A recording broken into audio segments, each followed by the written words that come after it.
What's up, guys? I know it's been probably about a month or so since I've put out a video because March and April have just been really busy months for me, and I figured I would let you know part of why it's been so busy. Because this right here, this big fire truck right here, that's not exactly the reason, but what I'm trying to say is I've been doing a lot of firefighter stuff, volunteer fire department stuff for my district, which isn't that busy. We don't get a whole lot of calls, but I've been going to class to become a certified firefighter.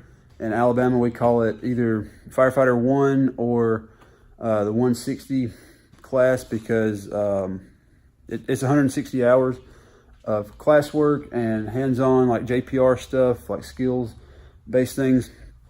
So that's why some people call it a 160. That's like the old school term. I think most people nowadays call it Firefighter 1 or CVFF, Certified Volunteer Firefighter. But anyway, I've been having to study a lot for that, and a lot of the weekends I have to go to the department that's hosting the training, and I have to either take a written test or do JPRs. So that kind of kills my Saturdays, and so then those Saturdays are kind of a wash because I'm busy, and then the other Saturdays I have to make up for what I didn't get to do that Saturday. So I've just been really busy, hadn't had a whole lot of time to make videos, but today I've got some time, and I figured I'd kind of show you what I've been doing, maybe walk you around this fire station. We've got two. This is our second one. So this engine right here, this is our secondary engine. That's why it's backwards. 502. Our main engine would be 501. 5 is our fire station number. In our county in Alabama, we have like 20 something fire departments for different locations, different neighborhoods, cities, whatever. So every fire department has a number. Our number is 5. So all of our trucks are numbered like 501, 502, 520. Sorry, I know I need to be looking here on my phone, but there's a big screen right there, so I don't know, maybe I'll flip the phone around and that'll help you guys out. But anyway, our fire station is number 5 in our county, so that's why all the trucks are number 50 whatever or 520. Our individual firefighter numbers are 5 something. You know, chief is 500. Everybody else is, 540, 550, 568, something like that. So that way, when you call on the radio, that you're responding, or you're just talking to dispatch or other firefighters in your department, you can identify yourself with your firefighter number. That way they know what station you're coming from or what station you're working with, and they kind of have an idea of who you are. So anyway, I've been in this department for about 6 or 7 months. I've never been in a fire department before. I've always kind of wanted to, but I never decided to do it. So now I did, and I love it. My wife would probably tell you I like it too much because I spend too much time doing it, but it's just something I really enjoy. I like being a part of kind of like a team, I also like to help people. I like to feel good about myself at the end of the day.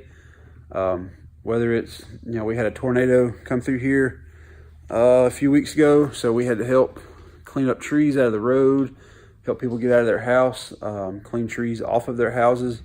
So that's really fulfilling to me. All right, so kind of told you about why I joined the fire department and why I've been so busy. So I've been doing circles around this fire engine right here. So I guess I'll turn the camera around and let you look at it and kind of show you what's up with this engine. This is, like I said, engine 502. This is an 88 E1, emergency 1, pumper engine, whatever you want to call it. This is it in all its glory. Our main engine is a 2006 E1. It's not a cab over like this one. You actually sit like a normal, it's kind of like a 4-door, like the big ambulances or like a big like power company truck. It's kind of like that. Same concept. The controls are in the middle on both engines. The controls are under that flap right there, which a lot of people like because they can stand in the middle of the truck and see both sides when they're running pump controls or running the turret up top. So anyway, so here is the driver's seat. Here's all your controls, your gas pedal, your PTO for the pump. Kill switch is down here. You got your SCBA for the passenger. The driver operator, I guess, doesn't really need one because he's going to be working the pump. Ideally, in a volunteer scenario or volunteer fire department, that's not always the case because you might be the only one there for 5 or 10 minutes, and you'll be the one that has to drive, operate, engineer, lay the hose, hook the hydrant, and start pumping and shooting water before somebody gets there. Hopefully not, but you never know, it could happen. So moving on down, like I said, this is an 88 model, so this was the last year they made open cab rear facing seats. Any truck after this, they're closed in. Sorry, radio.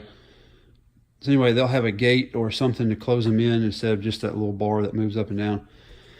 But there's the air pack for this firefighter. The little green box right there, that is the PASS device. It's a personal assist safety something. I can't remember what PASS stands for. But anyway, it comes on whenever you leave the truck. There's a little clip. Sorry. Whenever you leave the truck, the clip is attached and it pops off, which activates the PASS device. And it hangs on your SCBA or on your waist, wherever you want to put it. And it just has a little flashing light. And if it sits still too long, it'll send an alarm off. And you can like shake it or do whatever and it'll cut back on. Or it'll cut off actually and kind of go back into standby. Or if you get in an emergency like a mayday or you're losing air or something, you're trapped, you can hit one of the buttons on it and it'll just send out like a screeching, piercing alarm. That way all your other guys know what's going on. It's just a like I said, personal safety thing for the firefighters. All right, moving on back. Here's our big suction line inlet. There's a couple discharges and a small suction here. The inlets, or the discharges are always going to be, for the most part, always going to be on top, and your suctions are going to be on the bottom. Here is our cross lay, Minuteman, whatever you want to call it. The red one is attached on this side. As you can see, it's kind of hanging out here, so you can reach up and grab whatever you want. Load them on your shoulder. Grab the nozzle out of here. It's got a little pistol grip nozzle in there.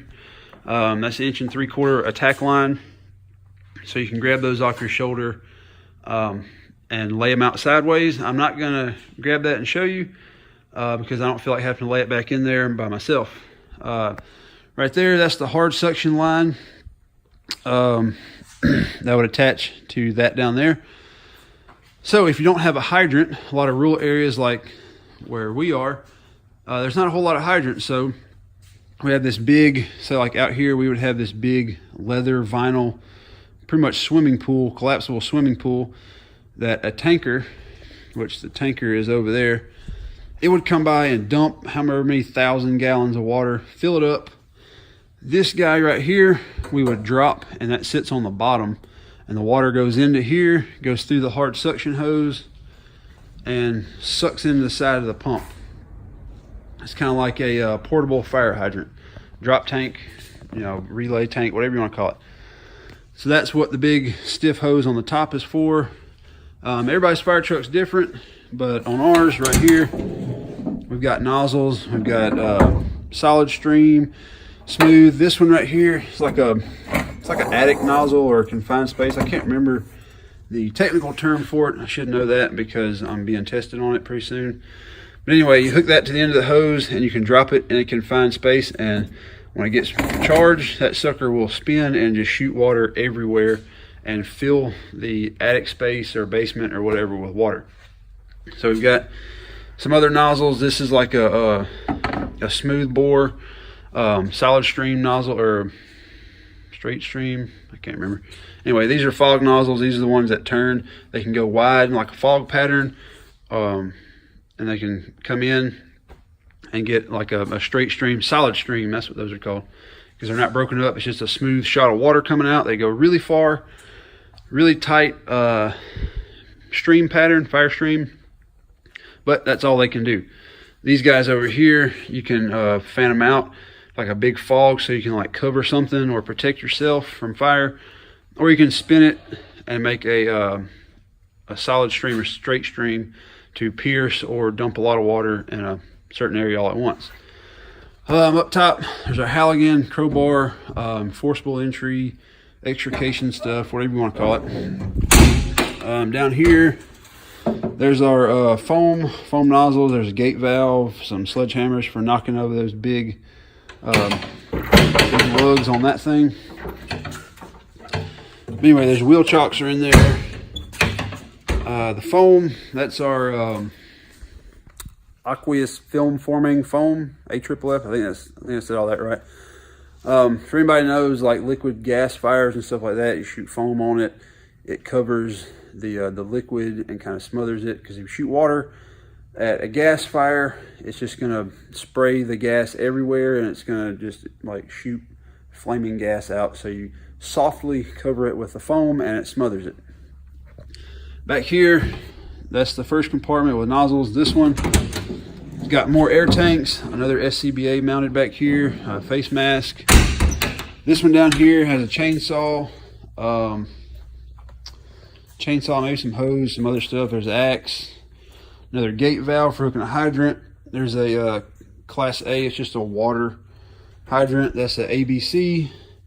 So it'll do A, class A fires, class B, class C, normal combustibles, liquid gas and flammable gas, and electrical fires. That's what A, B, and C stand for. This is a dry chemical hydrant or extinguisher. It shoots dry chemicals out. So that's how it can do A, B, and C. Once you cut the electrical current to electrical fire, it just becomes an A or B style fire. Back here, we have some more. There's another chainsaw, some more tools. Here's our hydrant wrench, our spanner wrenches and all that. And there's a little spool down there, kind of like for grass fires, brush fires, things like that.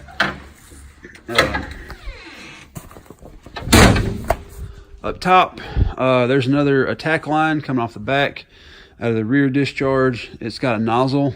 I don't know if you can see it, but there's a fog nozzle up there. So when you come back here, you grab this guy right here.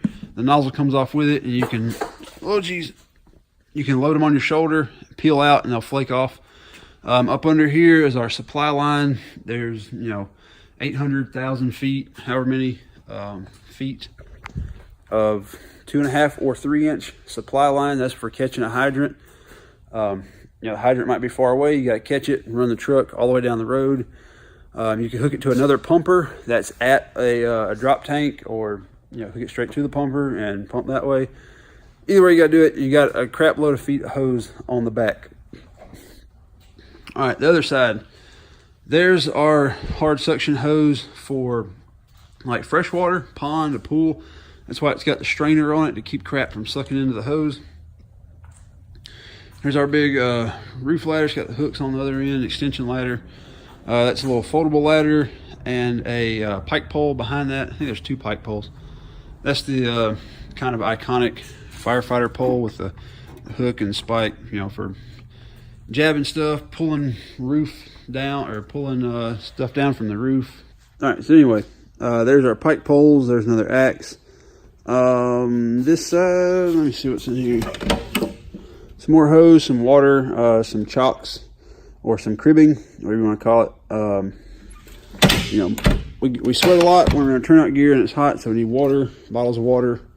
This compartment, some medical stuff, medical bags, some sea collars, tarps, things like that. We don't technically do medical calls, so we don't have trained EMTs or medics. We don't have a whole lot of medical equipment.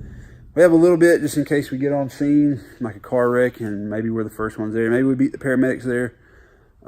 It's not likely, but you know, just in case, we do have some things. And every certified volunteer firefighter in Alabama has at least basic emergency first responder, emergency care, whatever. We can provide, you know, basic care until an advanced level, you know, paramedic or somebody like that gets there.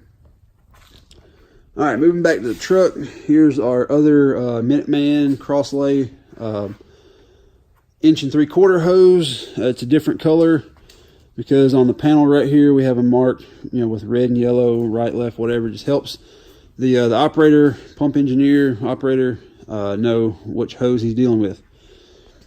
Here's some more suction, some more discharge, some more tools. That's a hose clamp. You know, if you got a bad section hose, you can clamp it off. You know, it's like kinking a garden hose to do something or to shut it off. You know, whatever you want to do. That compartment's got some flashlights and some like scene safety or, you know, traffic type crap. There's some big spotlights up there. They're incandescent and they suck because this truck is old. There's another SCBA. Here is passenger compartment. That toolbox, I need to move that toolbox because it's going to slide around. Anyway, we got some gloves. There's the SCBA for the passenger. There's the air horn. That's the funnest thing in the world. There's a radio, or switches, sirens, lights, all that stuff. These little handles, little searchlights, kind of like what a police car has. You can turn them and shine them. The green light, I don't even think we use those anymore. That was something our county used to designate incident command. Whatever engine or chief or officer was first on became incident command, and you know, they would set up the green light to let everybody know that was where kind of the command center for the scene was. But anyway, that's our secondary engine. You're probably asking why I didn't show you the primary engine, because that's at the other station and that's at the other end of the district. This is the engine that I live closest to. This is the station I respond to. Usually I'm driving this guy, the brush truck, but this is a truck everybody knows about. It looks like a fire truck, all that cool crap. But anyway, if you like the fire department, firefighter, fire truck videos, let me know in the comments below if you like them, if you hate them, if you want to see more. I can definitely do that. I might try to get some video like responding to calls, or you know, just stuff that volunteer firefighters do. If you want to see kind of what that truck's all about, the brush truck, I can do a video on it. This video is getting kind of long, so I'm going to cut it off here in a little bit. But anyway, you guys let me know what you want and I'll give it to you.